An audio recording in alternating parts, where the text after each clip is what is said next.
ದೇಶದ ಅತ್ಯಂತ ಕಠಿಣ ಪರೀಕ್ಷೆಗಳಲ್ಲಿ ಒಂದಾದ ನೀಟ್ ಪರೀಕ್ಷೆಯ ಪಾರದರ್ಶಕತೆಯ ಬಗ್ಗೆ ಇಂದು ಪ್ರಶ್ನೆಗಳು ಎದ್ದಿರುವಾಗ ರಾಜಸ್ಥಾನದ ಸೀಕರ್ ಜಿಲ್ಲೆಯ ಹಾಸ್ಟೆಲ್ ಮಾಲೀಕರೊಬ್ಬರು ದೇಶದ ರಿಯಲ್ ಹೀರೋ ಆಗಿ ಹೊರಹೊಮ್ಮಿದ್ದಾರೆ. ಪೊಲೀಸರ ಉದಾಸೀನತೆ ಮತ್ತು ವ್ಯವಸ್ಥೆಯ ಅಡೆತಡೆಗಳ ನಡುವೆಯೂ ಎದೆಗುಂದದ ಇವರ ಹೋರಾಟ 5 ಲಕ್ಷಾಂತರ ಬಡ ಮತ್ತು ಪ್ರತಿಭಾವಂತ ವಿದ್ಯಾರ್ಥಿಗಳ ಪಾಲಿಗೆ ಆಶಾಕಿರಣವಾಗಿದೆ. ಎಲ್ಲವೂ ಆರಂಭವಾಗಿದ್ದು ಕಳೆದ ಮೇ 2ರ ರಾತ್ರಿ ಕೇರಳದಲ್ಲಿ ವೈದ್ಯಕೀಯ ಶಿಕ್ಷಣ ಪಡೆಯುತ್ತಿರುವ ಮಗ ಸೀಕರ್ನಲ್ಲಿ ಹಾಸ್ಟೆಲ್ ನಡೆಸುತ್ತಿರುವ ತನ್ನ ತಂದೆಗೆ ವಾಟ್ಸ್ಆಪ್ ಮೂಲಕ ಒಂದು PDF ಫೈಲ್ ಕಳುಹಿಸಿದ್ದು, ಇದು ನಾಳಿನ ಪರೀಕ್ಷೆಯ ಗೆಸ್ಟ್ ಪೇಪರ್ ಇರಬಹುದು, ಹಾಸ್ಟೆಲ್ ವಿದ್ಯಾರ್ಥಿಗಳಿಗೆ ಓದಲು ಹೇಳಿ ಎಂಬುದು ಮಗನ ಮುಗ್ಧ ಆಶಯವಾಗಿತ್ತು. ಆದರೆ ಆ ಒಂದು ಫೈಲ್ ಅಸಲಿ ಪರೀಕ್ಷೆಯ ಹಣೆಬರಹವನ್ನೇ ಬದಲಿಸುತ್ತದೆ ಎಂದು ಯಾರೂ ಊಹಿಸಿರಲಿಲ್ಲ. ಮರುದಿನ ಬೆಳಗ್ಗೆ ಹಾಸ್ಟೆಲ್ ಮಾಲೀಕರು ಆ ಪತ್ರಿಕೆಯನ್ನು ಹಿಡಿದು ವಿದ್ಯಾರ್ಥಿಗಳ ಬಳಿ ಹೋದಾಗ ಅವರು ಈಗಾಗಲೇ ಪರೀಕ್ಷಾ ಕೇಂದ್ರಕ್ಕೆ ತೆರಳಿದ್ರು. ಬಳಿಕ ಕುತೂಹಲದಿಂದ ಆ ಪತ್ರಿಕೆಯನ್ನು ಸ್ಥಳೀಯ ರಸಾಯನಶಾಸ್ತ್ರ ಶಿಕ್ಷಕರೊಬ್ಬರಿಗೆ ತೋರಿಸಿದರು. ಸಂಜೆ ಪರೀಕ್ಷೆ ಮುಗಿದು ಅಸಲಿ ಪತ್ರಿಕೆ ಕೈ ಸೇರಿದಾಗ ಶಿಕ್ಷಕರು ಬೆಚ್ಚಿ ಬಿದ್ದಿದ್ರು. ಮಗ ಕಳುಹಿಸಿದ್ದ ಪತ್ರಿಕೆಯಲ್ಲಿದ್ದ 135 ಪ್ರಶ್ನೆಗಳು ಅಸಲಿ ಪರೀಕ್ಷೆಯಲ್ಲಿ ಯಥಾವತ್ತಾಗಿ ಬಂದಿದ್ದವು. ಇದು ಕೇವಲ ಕಾಕತಾಳೀಯವಾಗಿರದೆ ವ್ಯವಸ್ಥಿತವಾಗಿ ನಡೆದ ಪೇಪರ್ ಲೀಕ್ ಎಂಬುದು ಸಾಬೀತಾಗಿತ್ತು. ದೇಶದ ಅತ್ಯಂತ ಕಠಿಣ ಪರೀಕ್ಷೆಗಳಲ್ಲಿ ಒಂದಾದ ನೀಟ್ ಪರೀಕ್ಷೆಯ ಪಾರದರ್ಶಕತೆಯ ಬಗ್ಗೆ ಇಂದು ಪ್ರಶ್ನೆಗಳು ಎದ್ದಿರುವಾಗ ರಾಜಸ್ಥಾನದ ಸೀಕರ್ ಜಿಲ್ಲೆಯ ಹಾಸ್ಟೆಲ್ ಮಾಲೀಕರೊಬ್ಬರು ದೇಶದ ರಿಯಲ್ ಹೀರೋ ಆಗಿ ಹೊರಹೊಮ್ಮಿದ್ದಾರೆ. ಪೊಲೀಸರ ಉದಾಸೀನತೆ ಮತ್ತು ವ್ಯವಸ್ಥೆಯ ಅಡೆತಡೆಗಳ ನಡುವೆಯೂ ಎದೆಗುಂದದ ಇವರ ಹೋರಾಟ 5 ಲಕ್ಷಾಂತರ ಬಡ ಮತ್ತು ಪ್ರತಿಭಾವಂತ ವಿದ್ಯಾರ್ಥಿಗಳ ಪಾಲಿಗೆ ಆಶಾಕಿರಣವಾಗಿದೆ.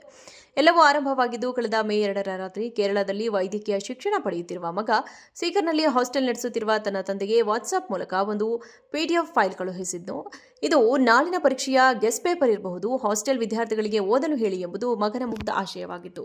ಆದರೆ ಆ ಒಂದು ಫೈಲ್ ಅಸಲಿ ಪರೀಕ್ಷೆಯ ಹಣೆಬರಹವನ್ನೇ ಬದಲಿಸುತ್ತದೆ ಎಂದು ಯಾರೂ ಊಹಿಸಿರಲಿಲ್ಲ. ಮರುದಿನ ಬೆಳಗ್ಗೆ ಹಾಸ್ಟೆಲ್ ಮಾಲೀಕರು ಆ ಪತ್ರಿಕೆಯನ್ನು ಹಿಡಿದು ವಿದ್ಯಾರ್ಥಿಗಳ ಬಳಿ ಹೋದಾಗ ಅವರು ಈಗಾಗಲೇ ಪರೀಕ್ಷಾ ಕೇಂದ್ರಕ್ಕೆ ತೆರಳಿದ್ರು. ಬಳಿಕ ಕುತೂಹಲದಿಂದ ಆ ಪತ್ರಿಕೆಯನ್ನು ಸ್ಥಳೀಯ ರಸಾಯನಶಾಸ್ತ್ರ ಶಿಕ್ಷಕರೊಬ್ಬರಿಗೆ ತೋರಿಸಿದರು. ಸಂಜೆ ಪರೀಕ್ಷೆ ಮುಗಿದು ಅಸಲಿ ಪತ್ರಿಕೆ ಕೈ ಸೇರಿದಾಗ ಶಿಕ್ಷಕರು ಬೆಚ್ಚಿ ಬಿದ್ದಿದ್ರು.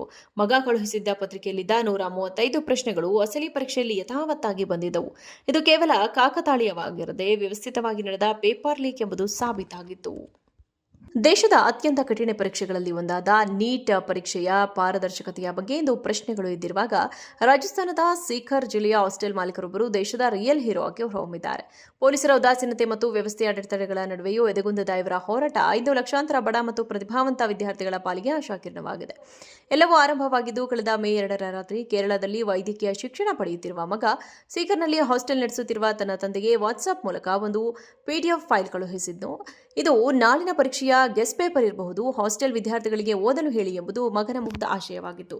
ಆದರೆ ಆ ಒಂದು ಫೈಲ್ ಅಸಲಿ ಪರೀಕ್ಷೆಯ ಹಣೆಬರಹವನ್ನೇ ಬದಲಿಸುತ್ತದೆ ಎಂದು ಯಾರೂ ಊಹಿಸಿರಲಿಲ್ಲ. ಮರುದಿನ ಬೆಳಗ್ಗೆ ಹಾಸ್ಟೆಲ್ ಮಾಲೀಕರು ಆ ಪತ್ರಿಕೆಯನ್ನು ಹಿಡಿದು ವಿದ್ಯಾರ್ಥಿಗಳ ಬಳಿ ಹೋದಾಗ ಅವರು ಈಗಾಗಲೇ ಪರೀಕ್ಷಾ ಕೇಂದ್ರಕ್ಕೆ ತೆರಳಿದ್ರು. ಬಳಿಕ ಕುತೂಹಲದಿಂದ ಆ ಪತ್ರಿಕೆಯನ್ನು ಸ್ಥಳೀಯ ರಸಾಯನಶಾಸ್ತ್ರ ಶಿಕ್ಷಕರೊಬ್ಬರಿಗೆ ತೋರಿಸಿದರು.